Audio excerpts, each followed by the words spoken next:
شروع اللہ کا نام لے کر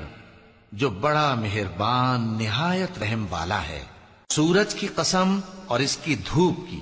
اور چاند کی جب وہ اس کے پیچھے چلے، اور دن کی جب وہ اسے روشن کر دے، اور رات کی جب وہ اسے چھپا لے، اور آسمان کی اور اس ذات کی جس نے اسے بنایا، اور زمین کی اور اس ذات کی جس نے اسے پھیلایا، اور نفس انسانی کی اور اس کی جس نے اسے درست کر کے بنایا۔